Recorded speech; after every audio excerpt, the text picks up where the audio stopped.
Hello, Bill. Good morning, Matt. Good morning. Welcome to the DMZ, everyone, on another morning after an election. Very special days in the DMZ. Very exciting. The establishment versus Tea Party civil war rages on, and I think after North Carolina, people said the establishment's winning. After Nebraska, people said the Tea Party is winning, and now everyone's saying the establishment's winning again. Right. I think the preponderance of coverage has been the Tea Party's in decline. The whack jobs are being defeated. The somewhat related but different analysis is the establishment is getting better at nominating conservative electable nominees, and according to that is the Tea Party's effectively won because they've moved the party far to the right and now just doing it in a smarter, more electable way.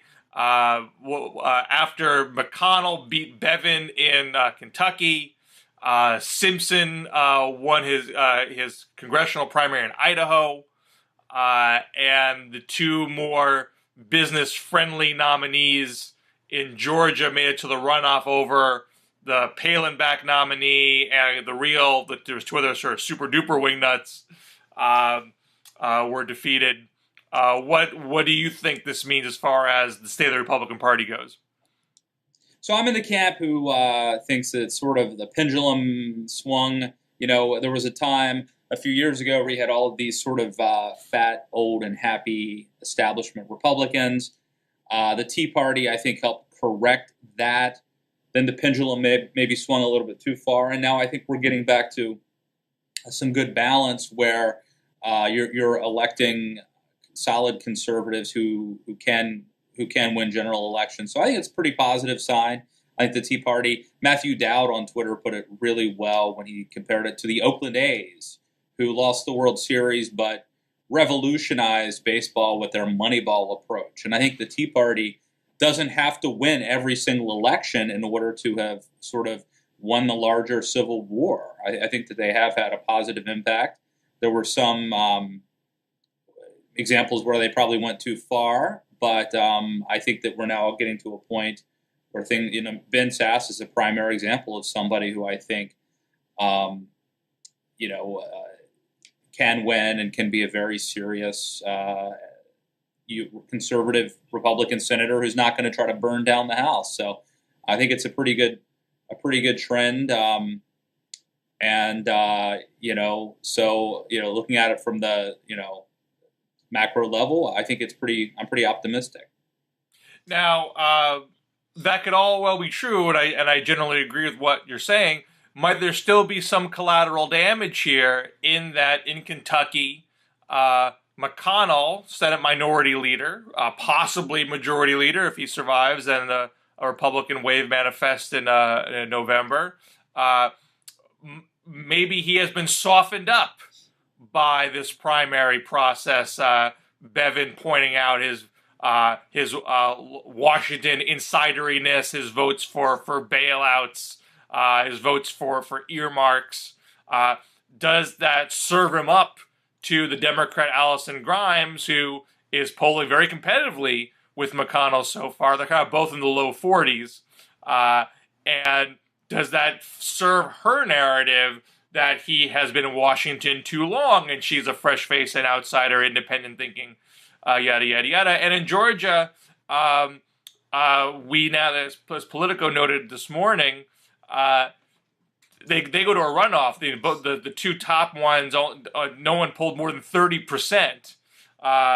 If the three also ran, actually, if there was only one of them, they might have, and the right wing consolidated, they might have won that primary, or at least led the runoff.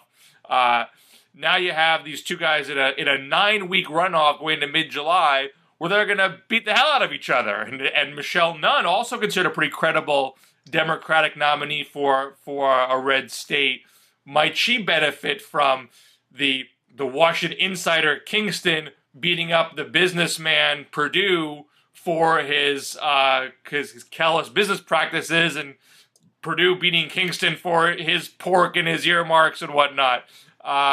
So is there some downside to this?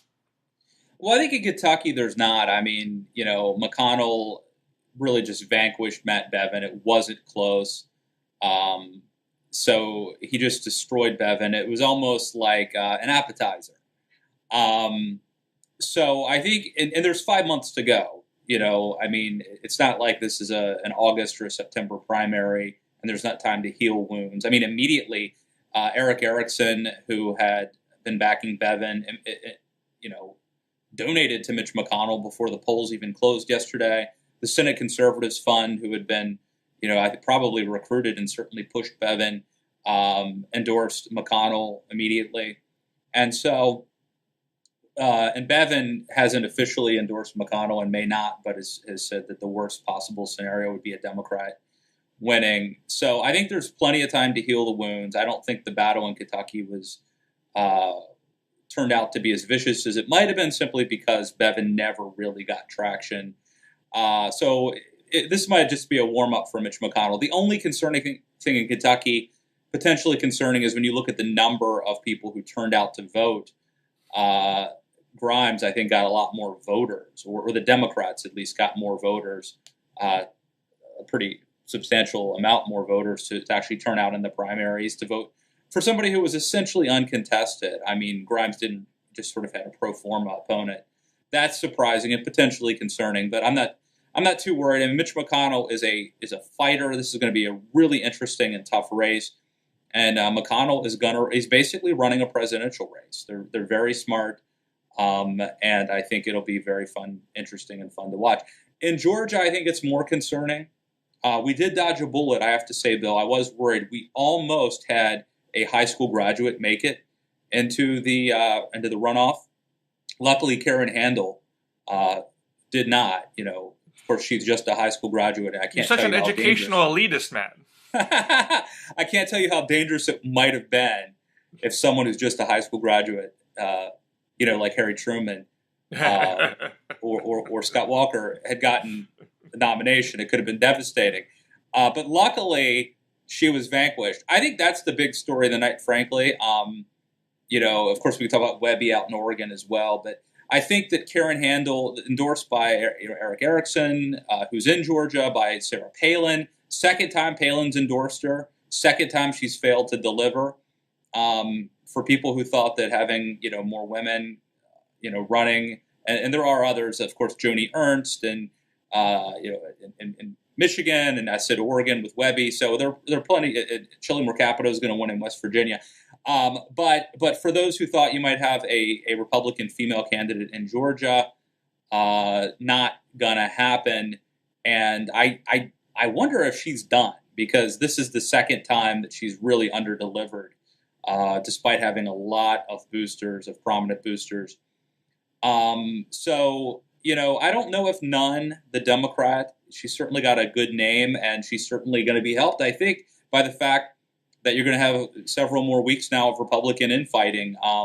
So I think it's more, to answer your question, Bill, I think that the fact that the runoff and the fact that they're going to essentially prolong the internecine struggle in Georgia means that it's more troubling in Georgia than in Kentucky. Both races, I think, Mitch McConnell has his hands full, but that's because of Allison Lundergan Grimes and because of Mitch McConnell. It's not because of the primary. I do not blame the primary. I do not think Matt Bevin hurt McConnell and maybe actually ended up helping him, in fact. Yeah, toughened him up. Toughened him up, and really showed, that he can be a winner. It was a trial run for their campaign. So I would probably argue that Matt Bevin ended up being a net positive for Mitch McConnell.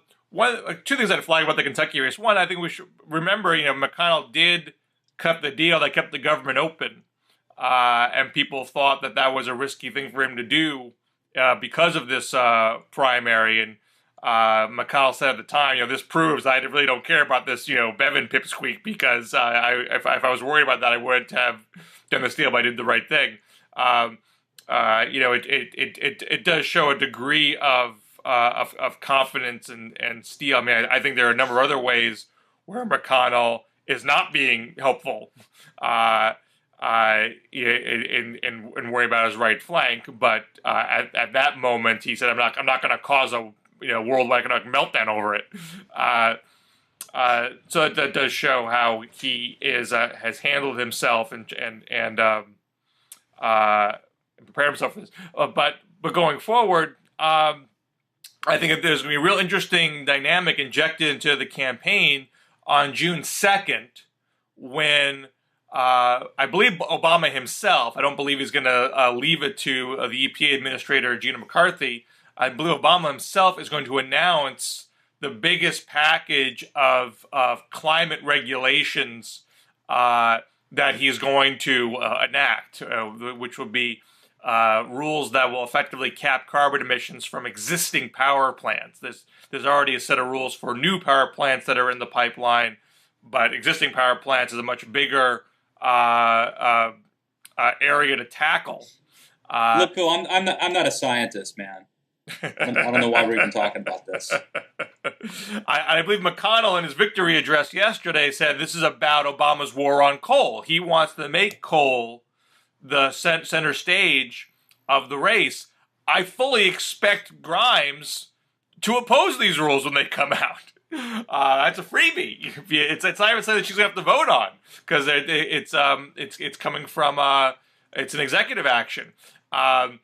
But certainly, and I've written about this a lot, I think these rules are a huge deal.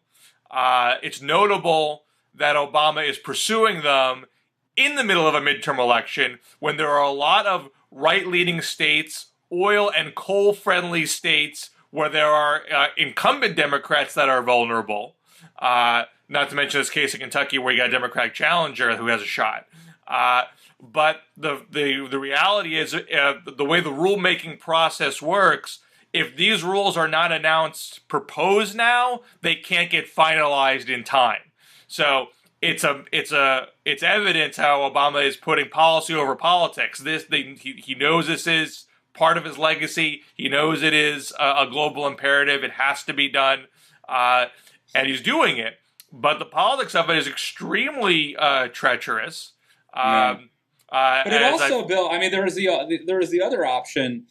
You sort of hang a lantern on your problems. I mean, it could be a boon to people like Grimes, who can sort of oppose an Obama policy and have some daylight. Now, you and I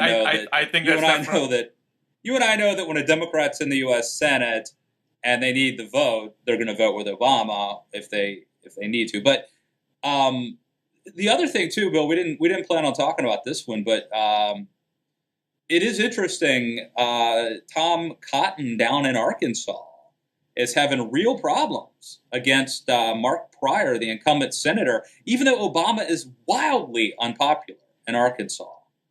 And Pryor's up in double digits in some polls, I believe, but and I believe he even appeared with Obama when Obama came down to survey the tornado damage. So it's not even like he's totally running from him. But I believe he's putting a fair amount of substantive daylight between him and national Democrats. But he's also laid into Cotton pretty well, hasn't he, in his early advertising? Yeah, but I think the problem for Cotton is that the Pryor name, just like the Nunn name, just like the Lundergan name, is known in the state. And I think Pryor's dad was beloved and well known. And I think Pryor stylistically comes across like a regular Arkansan in a way that Cotton, who seems aloof, who, the military, maybe it's a serious military background or whatever. He's Ivy League, right?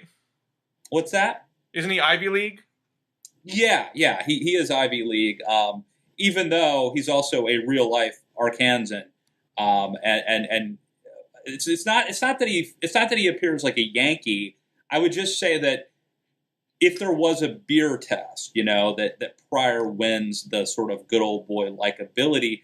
So Pryor doesn't feel like a sort of elite, effete liberal, and so I think it's been harder to tie him to Obama. And that's the real question. I mean, can these Democrats like Pryor and others, outperform, like succeed in a really toxic anti-Obama environment. And I mean, right now, this Arkansas race is really, really close. And if you were to look at Obama's numbers in Arkansas, you would think that it shouldn't be close at all. That Cotton, who's a wildly, just a very good candidate, very smart, very credible, great resume, and what should be a horrible environment for Democrats, it's really close, and that's got to concern the Republicans. I mean, I think Democrats have the bigger tent party right now. They give their they give their red state members more room to run locally, whereas there's been some attempt at the national activist level to punish red state Democrats for straying too far. They went after Blanche Lincoln in Arkansas, for example. Even now, Mike Bloomberg is threatening to run ads against Mark Pryor in Arkansas for his gun votes, and try to split the Democratic coalition there. But I think by and large, you mainly see Democrats trying to protect these people and encouraging these people. No one's going to get on Allison Grimes' case if she opposes Obama's coal regulations. They're gonna keep their mouth shut, I think. Whereas I feel like there's not a lot of Susan Collinses left on the Republican side. If a Republican tries to run in a particularly moderate way, it's not even more nationally.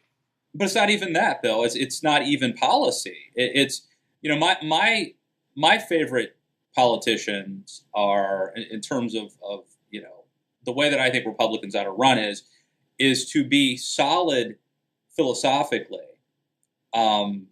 Basically a hardliner, conservative on the issues, but to communicate in a softer, likable way, right? So, I think Ronald Reagan. If you compare Reagan to Goldwater, philosophically they were nearly identical, but Goldwater got 38% of the vote, and Reagan won in a landslide. And one reason is that Reagan cared what people thought about him and was able to effectively communicate. I think Marco Rubio is somebody who can speak in a sort of softer, optimistic way doesn't necessarily get the base fired up, but you could have sort of regular independent voters and soccer moms saying, wow, that makes sense. And the problem is, it's not just that you get punished nowadays for being a squish on the issues, but you get punished for even using inclusive and softer rhetoric, even if you are a hardcore conservative. And I think that's the real problem, that you can't even, it can't even be a stylistic divergence from orthodoxy. Well, there's another primary coming up in Mississippi on the Republican side. The incumbent Thad Cochran, seen as old school earmarker type, not a Tea Party type. And this weird incident happened when a conservative blogger, broke into the nursing home where Cochran's wife is a resident and photographed her. And when I first saw the story, I was totally flummoxed why this would be a thing one would want to do. What's the backstory here? And when in times of crisis, I turned to Matt Lewis to explain it to me, and you had a great piece that explained what the backstory. Tell the truth, Bill. Tell the truth now. Are you just flattering me, or because I wrote that piece? I wrote that piece trying to explain to people strategically why it would benefit the McDaniel campaign or the conservative movement for pictures of Cochran's wife, who has progressive dementia, to come out. And I wrote that a little fearful, because in a way I was helping to propel a rumor and gossip. And I was conscious that could have consequences, but I also felt like I needed to put this in context. Now, did I really explain that to you, or are we engaging in some hyperbole here? No, I mean, that's really how I had no idea what was going on there. Good. Bad, but good. And that explained to me. And I understand the sensitivities around. I mean, do you want to not get into the rumor? Do you think it's inappropriate to talk about at this level? No, because I wrote about it, and I wrestled with whether or not I should talk about this rumor, because the rumor is that there's a rumor that Thad Cochran, the incumbent senator, is having an affair with one of his staffers, whom I think he rents an apartment or a room from. And I wrestled with whether or not to write about that, but I did for a couple reasons. One, it had been really hinted at in places like Breitbart. It had actually been spelled out in places like Red State, and I think it provided context as to why would you want pictures of Cochran's wife? What good would that do you? And obviously the answer is as part of this argument, which would be, here, Senator Cochran is in D.C. going on codels, going to cocktail parties with this other woman. Meanwhile, his wife lay helpless in a Mississippi nursing home. That explains, and I'm not alleging that this was orchestrated by the other campaign, although some people are alleging that.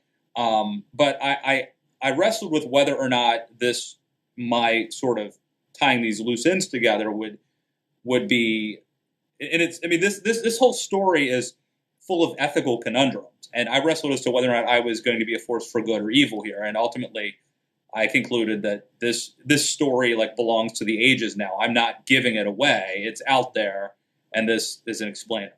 Yeah, and as you said, other prominent websites that already reported on it, or worse, actively tried to spread it. So I don't think you are the problem in rumor mongering here.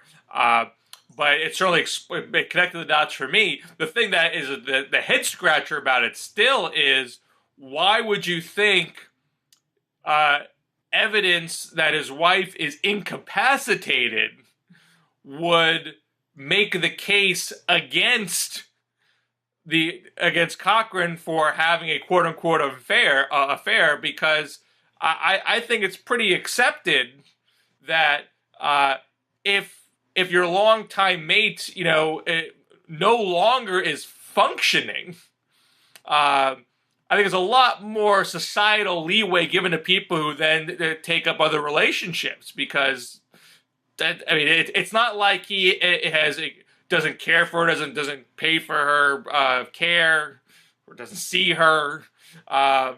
It makes a whole lot more understandable that he's having another romantic relationship right now. So why would you? And by the way, Go on. Well, let me say that this so-called other woman was the alleged affair. I have to say alleged. I have no idea. I know I can confirm that the rumors exist, but I who knows? But this is a woman, I think, who's in her 70s, who's worked with him for 33 years. And one could understand that someone whose spouse has been incapacitated for probably decades, she may not. In other words, if Thad Cochran were sitting at her bedside, she probably would not know it. That's just the plain truth. His wife probably would not know who he is or that he's even there. And one could understand why having some sort of companionship with someone who's in her 70s, whom you've known for decades, might be comforting, if that is the case. But I think a couple things, Bill, that you need to understand, we need to understand as to why this happens. And I say there's two reasons. One, you may be very cool with the fact that these things, that move on, maybe they have an understanding or relationship. But this is a Mississippi Republican primary. So the way things play in Northampton or Alexandria, Virginia, may not be the same as Republican primary voters in Mississippi. That's number one. But I think the bigger issue here is that, if you've ever been around a political campaign, these are people who drink the Kool-Aid and go crazy. They're sleep deprived, and they will think that things, because I get calls from them, and they're not trying to spin me. They've got something that, man, if I just knew this, if I would just write this, it would win the election for them. And they've lost touch with reality. And so, people who are embroiled in the maelstrom of a political campaign really think that they have a silver bullet sometimes. And again, I'm not saying that that the campaign itself was involved, but people who become embroiled in political campaigns become a little. It's like a sort of like a paranoia. They have delusions of grandeur. And by the way, it's come out now, which I wrote about this before. I sort of speculated on this initially in that piece you were talking about. But it's come out that the wife of this blogger, so this is like a 27-year-old or something, 27, 28-year-old blogger who I think lives in a trailer park in Mississippi. Such an elitist man. What he did is a felony. And his wife is talking to the paper saying that he thought this was going to jumpstart his blogging career. That's something I can identify with. And I think that people who are journalists and activists, especially if they're young and impressionable, can get swept up in this quixotic passion and do things that they normally wouldn't do. And it's dangerous. I've seen it. I understand it. It's a phenomenon. And so now the question is, right? This guy had a parking pass to go to the nursing home. How does a 27-year-old blogger get the idea to do this? How does he know what nursing home Thad Cochran's wife is in? How does he get a parking pass to go there? And who calls him up and tells him to take it down 2 hours after he posts this video? These things are developing. And so now there is a sense that that the campaign of Chris McDaniel was in fact in touch with this blogger. Doesn't mean that they ordered it. Doesn't mean that they had advanced knowledge of this, but that they may have asked him to take it down.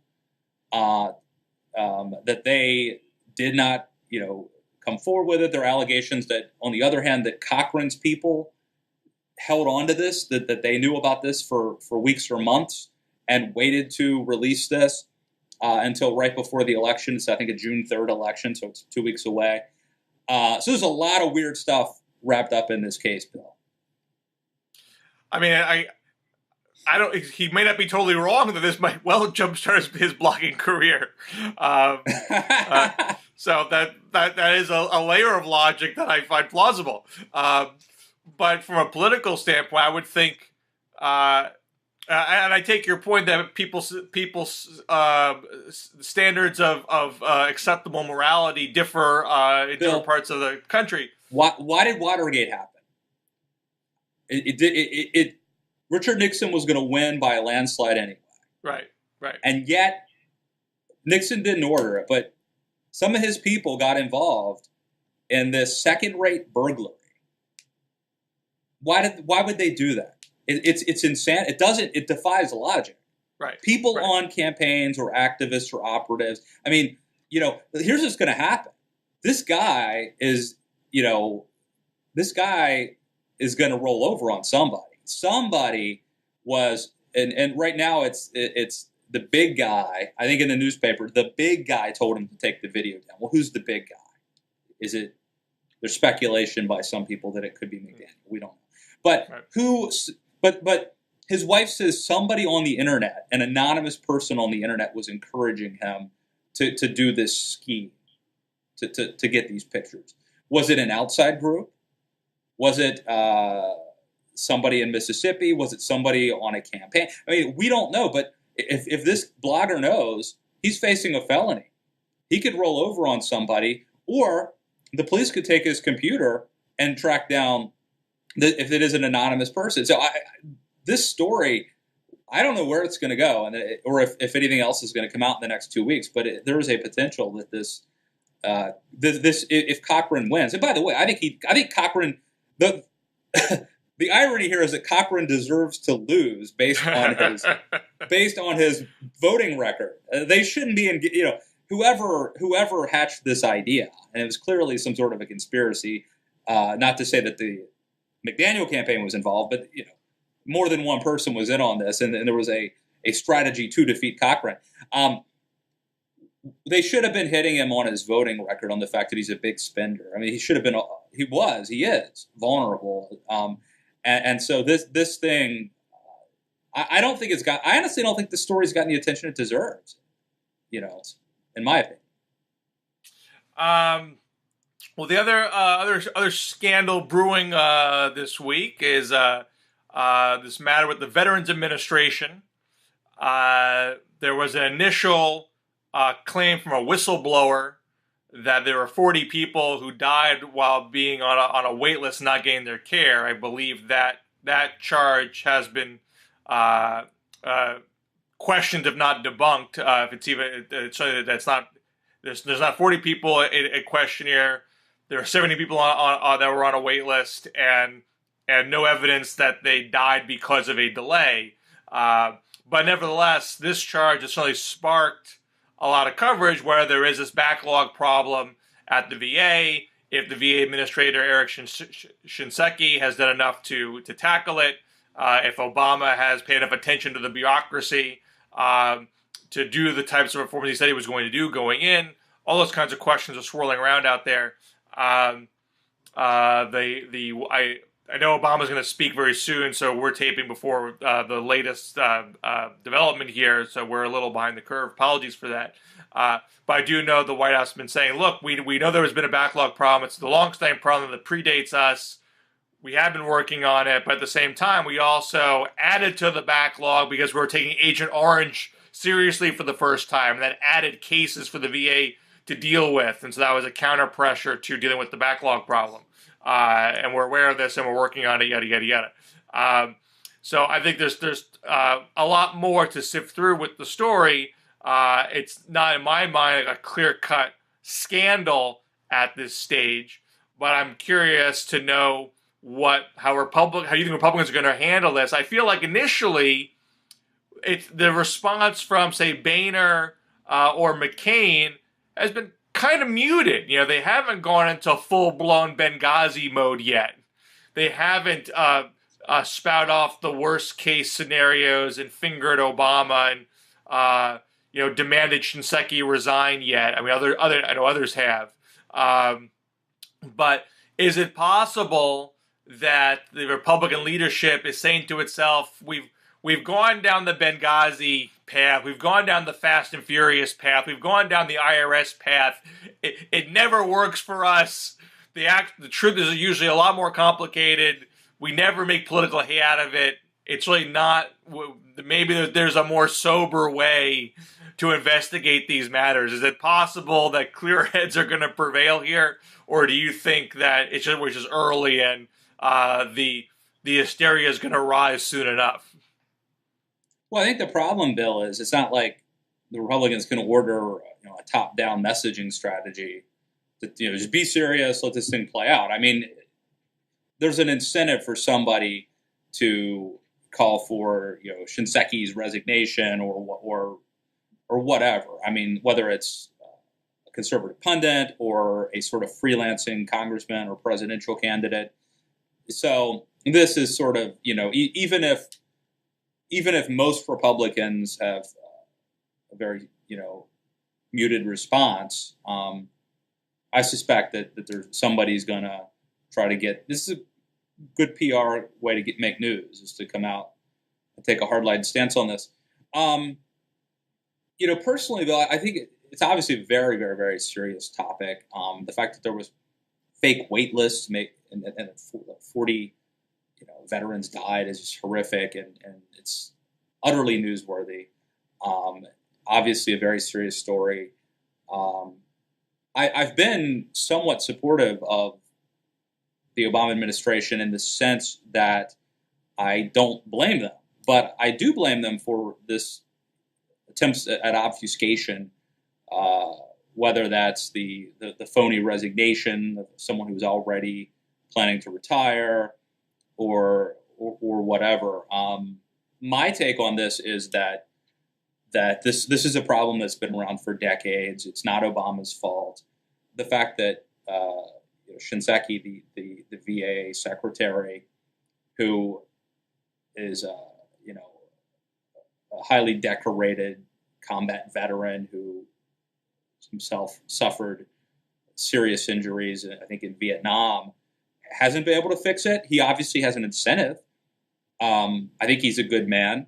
Why hasn't he been able to fix it? I think that this speaks to some very serious systemic problems in the VA, having to do with the nature of very large bureaucracies, having to do with the fact that they're essentially operating off a mid-20th century paradigm in the 21st century, having to do with the problems of unionization, which make it very difficult to ever fire anybody for anything. So my concern is that you make a scapegoat and move on. I would much rather than sort of claiming a scalp and scoring political points, I would much rather have a very serious overhaul of the VA and really rethink whether it's privatization, vouchers of certain parts, or whatever. But it'll probably take some sort of congressional approval. But I don't know that Shinseki has the power or the authority to really fire people or to really get things done. I mean, that's my concern, is that he's essentially impotent, and that it's not his fault, that this is a big government bureaucracy problem. And frankly, I think this could have happened under Bush's watch, or maybe even Clinton's watch. I believe there is a bill in the House that is designed to give Shinseki more firing power. And Shinseki has been pushing against the bill, saying, let's be careful with this. If you can make it so people can be fired too easily, it's going to be harder to attract quality people to the VA. So that debate's happening. I think that's a reasonable debate to have. Like that to me is the kind of discussion that you should have in the wake of these things, as opposed to, let's see whose scalp we can get. Because that's just such an easy, cheap way to avoid actually tackling the fundamental problem. I mean, if you think, okay, well, we need to symbolically get rid of the leadership and tackle the larger problem, we could disagree on that, but I'd be okay with it, whatever. But what I think is more likely to happen is you just oust somebody and then move on without ever tackling the fundamental serious. And who has more skin in the game than Shinseki? I mean, who is better qualified and has more of an incentive to fix this than someone who himself was injured in combat, and who now, because he's being blamed partly for this, has an incentive to fix it? I mean, that's my take. It's not necessarily a popular take, but that's my take. But I think we could have a restarted discussion over, you suggested in your post, like, this is an example why government-run healthcare is a terrible idea, because bureaucracies can't handle these sorts of things. And there was a different argument being made during the debate over, should Medicare have the power to negotiate prescription drug prices? The liberals would hold up the VA. The VA has this power, and the drugs are cheaper and more available to veterans. This shows that government-run healthcare, has merit. And I would argue probably that both things can be true. There are probably certain things that the VA does well and certain things that it doesn't do well. Just like there's certain things that private healthcare does well and certain things that it doesn't do well. I think it was Paul Krugman had written, sort of holding up the VA as like a great example of what we can accomplish. I mean, I think the thing we would both agree on is that if we make a promise to anybody, but especially to men and women serving who put their life on the line and are injured, if we make them a promise, we have to fulfill that. And now it's a question of how do we do it? And I really do think, a lot of, there is an advantage to starting from scratch, okay? So this will be a weird analogy, but stick with me here. You have these news outlets who are like longtime institutions who were newspapers, and they have a hard time adapting to the new media, like starting websites and making it work. It's actually kind of easier to start a Politico or a Daily Caller than to take a Human Events and put them online. Human Events has been around forever as a newspaper. Harder for them because they've got baggage. They've got they've got like institutional people there who are invested in the old way. And that's sort of an ironic problem that I think our government faces, is that the fact that we have now, these institutions that have been around, for decades.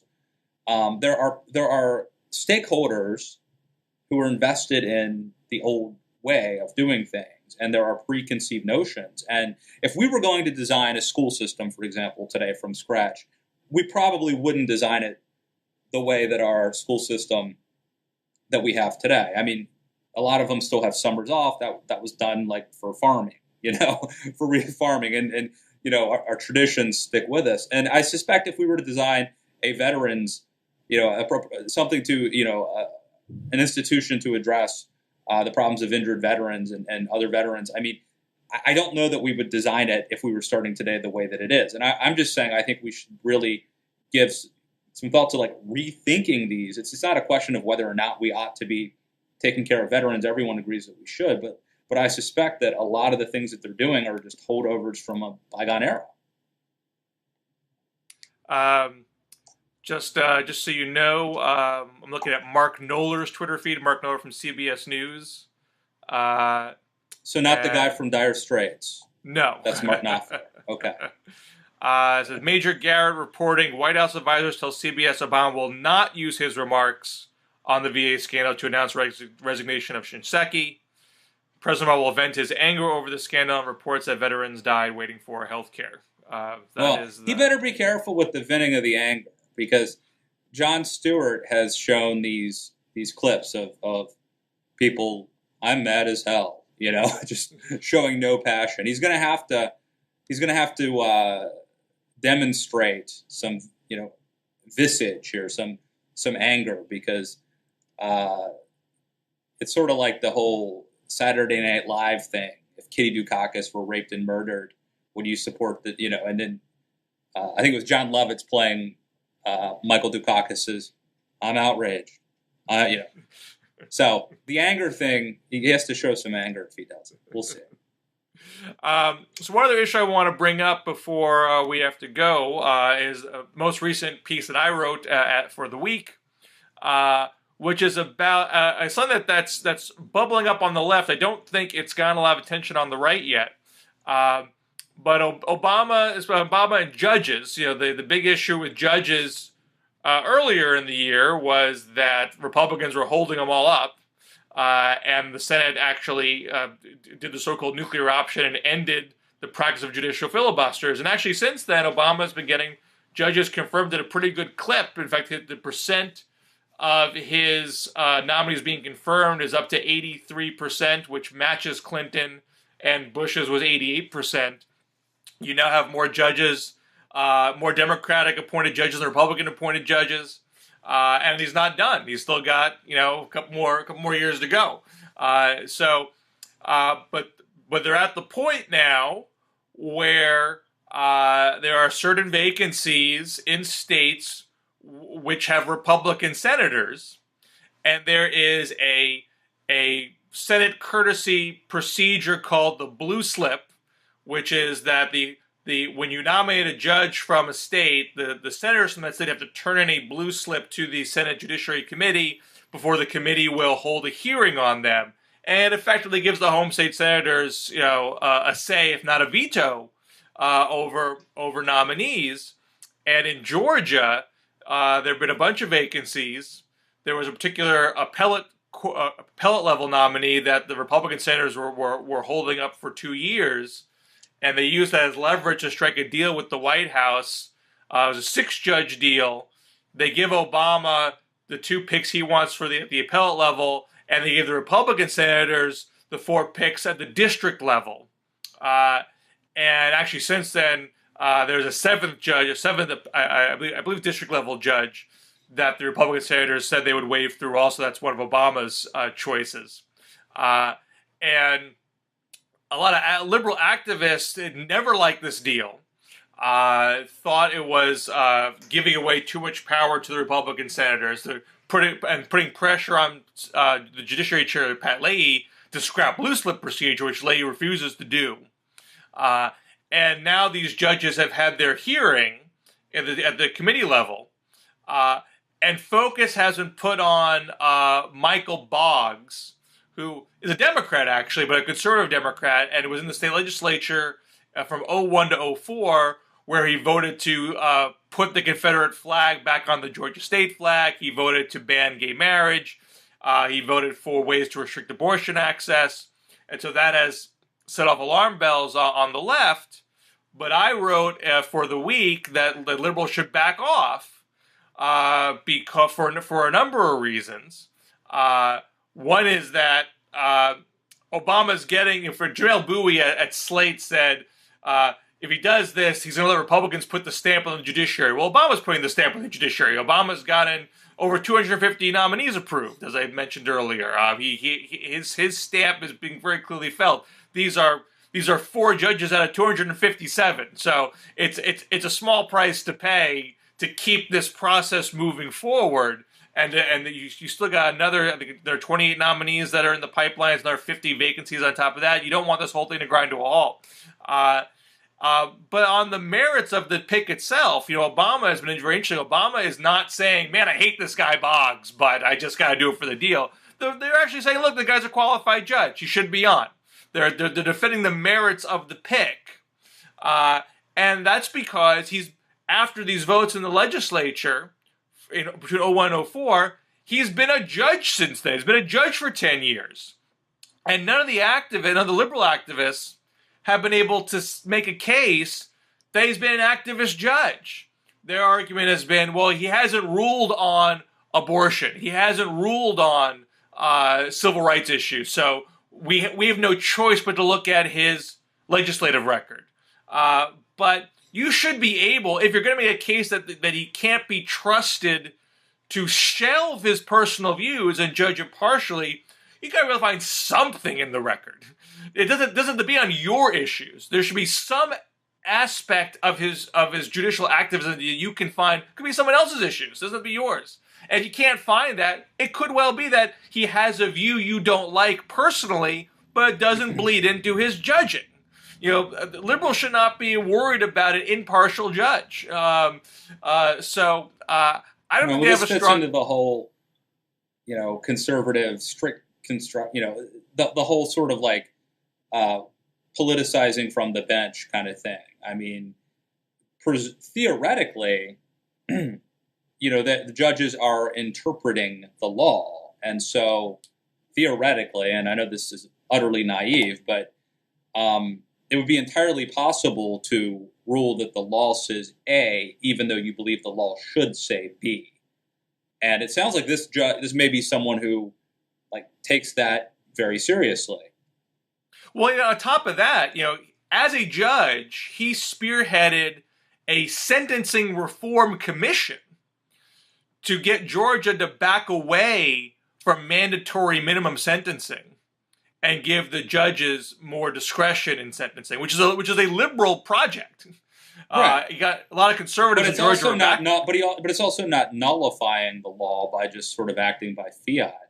I mean, he was trying to change the law there. He was to change the law. I mean, his commission made proposals, and the Georgia legislature enacted some of them, and was signed by the Republican governor. So I just think that's a case. It doesn't get into his judicial philosophy per se, but it does kind of get to the notion that he's a racist. I mean, Georgia, like every state in the country, has a disproportionate rate of incarceration for blacks and whites, which is why a lot of liberals want to have sentencing reform. He actually did it. What was the story about the Confederate flag, though? What was the...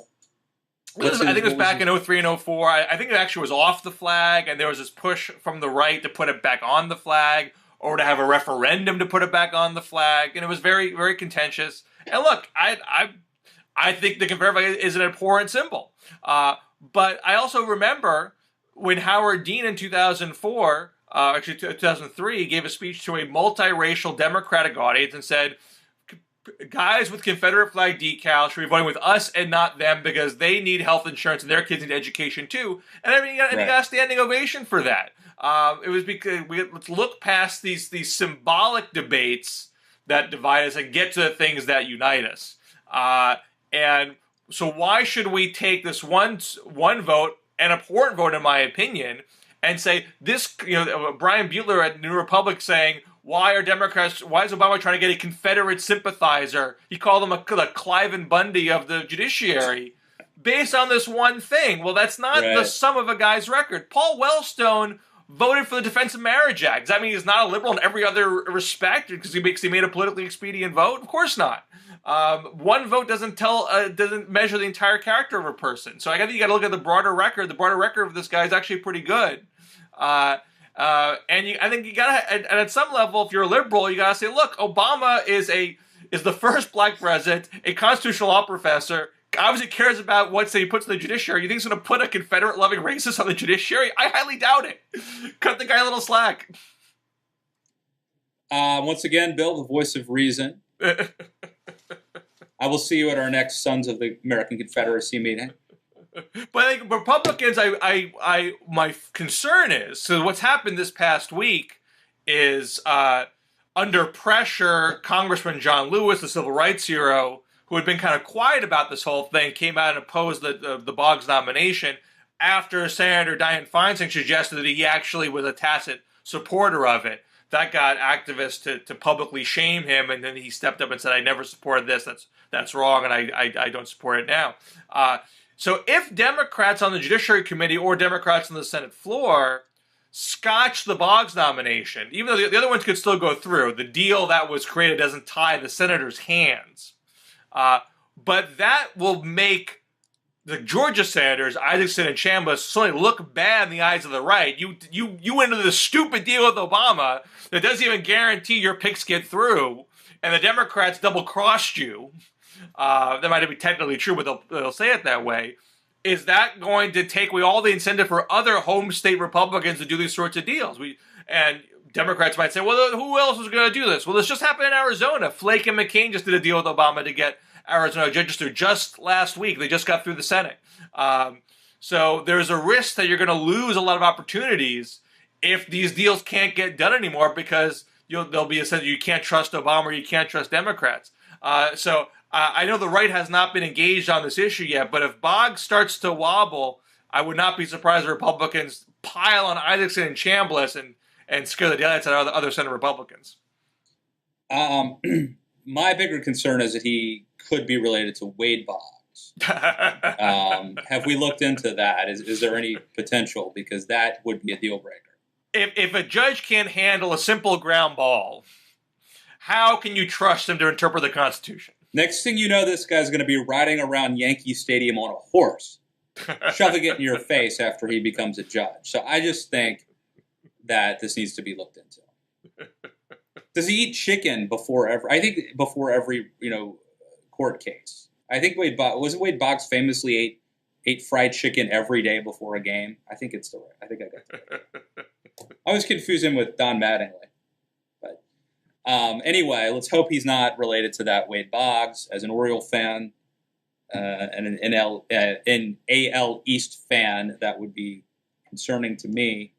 But another award-winning show, Bill, I have to say. We covered a lot of ground there, from breaking into nursing homes to appointing judges with Confederate sympathies. We've a lot of ground there.